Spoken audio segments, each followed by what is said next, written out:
Hello à tous et bienvenue dans cette toute nouvelle vidéo chez Peugeot Youngtimer France. Aujourd'hui une vidéo un peu plus technique. On va parler un peu des diagnostics, voilà, les appareils de diagnostic, voilà. Donc là on se retrouve dans la 206 SW 1 litre HDI 110 de 2007 de sa voiture familiale. Donc voilà, aujourd'hui cette voiture elle a un petit défaut, anomalie pollution, très récurrent sur les 1 litre HDI. Donc voilà. Auparavant, chez Peugeot Youngtimer France, on avait la Hôtel MK 808, voilà, que malheureusement à l'heure d'aujourd'hui on ne possède plus, voilà. Donc il nous fallait un nouveau logiciel, un nouveau outil de diagnostic, voilà. On a la Delphi, la DS 150 que tout le monde possède avec le logiciel qui va avec, mais c'est pas du tout pratique. Il faut un PC portable qui tient la batterie, etc. C'est très complexe. Donc voilà. Donc j'ai fait quelques petites recherches sur le net, sur YouTube, etc. sur le net, et il y avait très souvent cette petite valise de diagnostic qui ressortait. Donc voilà, j'ai payé ça une cinquantaine d'euros sur Amazon, voilà. Donc beaucoup de personnes sur YouTube l'utilisent, ils sont très satisfaits. Donc voilà, elle est basique, hein. On pourra faire de la lecture de défauts et effacement de défauts. C'est ce que je veux faire principalement moi. Voilà.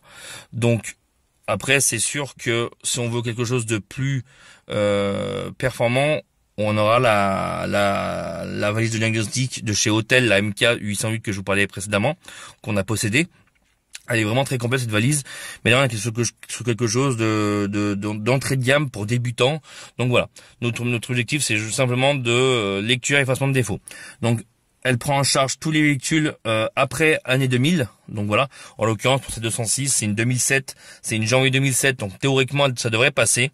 Voilà. Après je sais qu'avec les Peugeot, j'ai eu toujours quelques difficultés avec la Hôtel, la MK 808, parce qu'en détection automatique, elle trouvait jamais le VIN par rapport au Volkswagen, au Ford, etc. que on avait pu faire des diagnostics.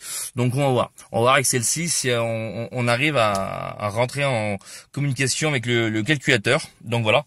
Hop, on défait la prise DB2. Donc bien sûr, on est bien en ODB2. Donc voilà, hop, je vais tout simplement vous allez voir là je viens juste de la recevoir aujourd'hui, mais on va tester ça en direct. Je trouve que le packaging est vraiment top. Hop, alors attendez, à deux mains c'est compliqué, voilà. Je vais vous la mettre sur mes genoux, voilà. Donc on est sur vraiment quelque chose de complet. Ouais, vous voyez bien, recherche, clear code, freeze frame. On fait pas mal de petites choses. Moi ce qui m'intéresse là aujourd'hui c'est de lire et effacer le défaut, parce qu'elle a un petit voyant moteur cette voiture. Hop, un petit problème de puissance. Hop, ça se présente comme ça, plutôt sympathique, très propre. Donc voilà, on va la déballer ensemble. C'est pas bien pratique à une main, pour être franc avec vous. Désolé du cadrage qui doit être vraiment dégueulasse. Hop, allez, on la sort, la petite bête. Donc voilà, ça ressemble à ça, avec sa prise ODB2 là. Hop. Au niveau du plastique, on est sur quelque chose de bas de gamme, hein. Pas un truc de ouf, on va voir. Voilà, c'est plutôt bas de gamme, on va voir, hein. On va voir si au niveau des performances, ça suit ou pas du tout. Donc là, on va directement... Hop, on a le petit ressort. Alors je vais vous démarrer la voiture. Hop, on va enlever l'iPhone. Donc comme vous pouvez constater, le voyant moteur reste allumé. Et là, anomalie anti-pollution. Voilà. Donc là, ce qu'on va faire, vous voyez bien que le voyant moteur est toujours là, hein. Hop, ce qu'on va faire, hop, on éteint. On va brancher la prise ODB.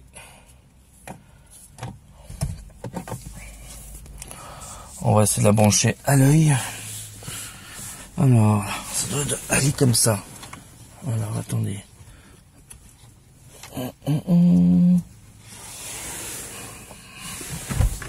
Allez, là.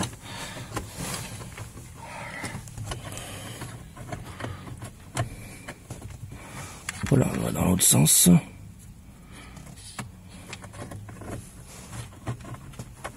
Non, c'est bien dans ce sens-là.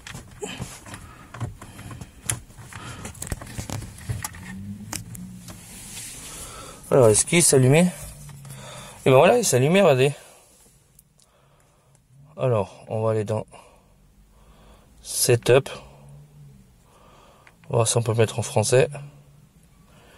Français. Voilà. Donc là, on fait retour. Voilà. Hop. Et on va faire.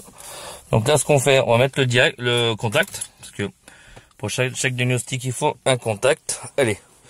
C'est parti. Diagnostic.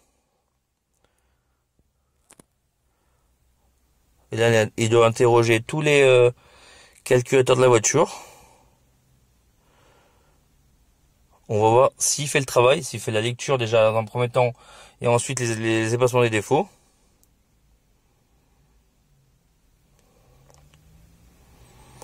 Alors là, a priori, il y aurait 3 défauts. Et a priori,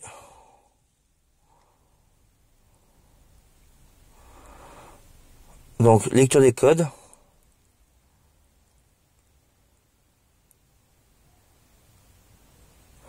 C'est sélectionner le fabricant, ok. Ok, alors là, faut que on mette Peugeot. Des petites valises comme ça, j'en ai eu plusieurs depuis quelques années. Elles ont jamais fait vraiment le travail. Ah, alors je trouve pas Peugeot. Alors, à moins que je l'ai passé comme un con.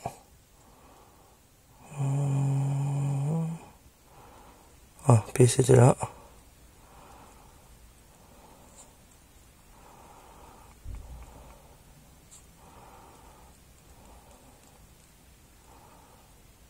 Ok, pas Peugeot.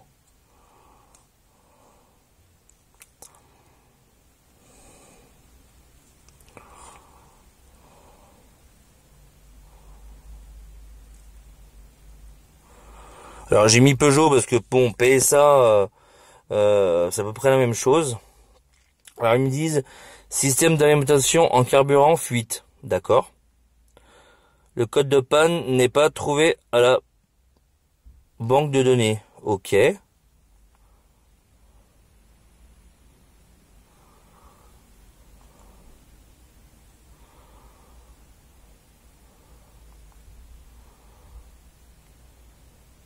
Voilà, capteur de pression. Voilà, attendez.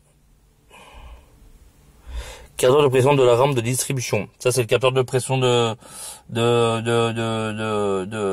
gasoil. C'est celui qui est sur la rampe, en fait. Il est défectueux. J'ai eu déjà le même souci sur une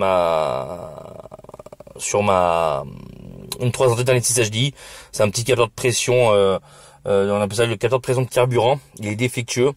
En fait, si vous voulez, le symptôme de cette voiture, c'est qu'en fait, le capteur, quand on va dépasser les 2500-3000 tours, elle va se mettre à un coup, elle va carrément caler, en fait. Peu importe la vitesse que vous êtes, en fait, il y aura plus d'accélération, plus rien, il va falloir couper le contact et redémarrer pour que ça se remette bien. Ok. Donc j'ai ce qu'il me faut. Donc là, on fait OK. On va faire le retour, hein. On va effacer les données, voir si ça fonctionne. Hop, j'espère que vous avez pas trop. Bon, je vais vous mettre comme ça. Effacement et remettre l'information diagnostique concernant. Oui, on met OK.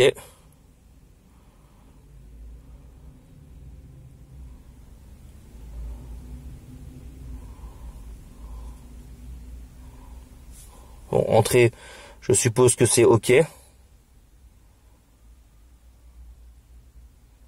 OK, ça a été effacé. Donc là, on met OK. Voilà. Donc là, théoriquement, normalement, le voyant, il a dû être effacé. Donc là, pour valider valider le truc, on éteint la voiture. Hop, on sort la clé. On ferme la voiture. Et on ouvre. Voilà. Ça, c'est pas forcément obligatoire, mais au moins, pour l'anti-démarrage. Voilà. Donc là, ce qu'on va faire, on va débrancher, hop, le petit boîtier. Alors pour moi, la lecture et l'effacement des défauts, on va dire qu'on est plutôt satisfait, même si sur le petit boîtier il n'y a pas Peugeot. Allez savoir pourquoi. À savoir quand même que les voitures Peugeot, j'ai toujours eu du mal à les diagnostiquer. Alors je ne sais pas pourquoi. Sur la Hotel MK 808 qui est très complète et qui est pas du tout le même prix. Elle était très complexe à diagnostiquer. Les Peugeot, j'ai toujours du mal en fait. Il y a même sur une 206 avec la MK, une 206 HDI, pas un modèle là, un modèle société, mais en Alkit HDI, en MUX, en 206 MUX. Moi, la MK 808 me disait qu'elle avait aucun défaut. Et quand je passais par la Delphi, elle me sortait plein de défauts. Voilà, donc pour vous dire que les Peugeot sont assez compliqués à diagnostiquer si on n'a pas la PP2000. Voilà. Donc là, on va rouvrir parce que c'est refermé. Alors attendez, je vais ouvrir la porte pour que ça nous fait des défauts. On va voir si le défaut est parti ou pas. On va voir si ça fait le taf. Et oui, il est parti. Ça a bien effacé son... le voyant s'est bien effacé.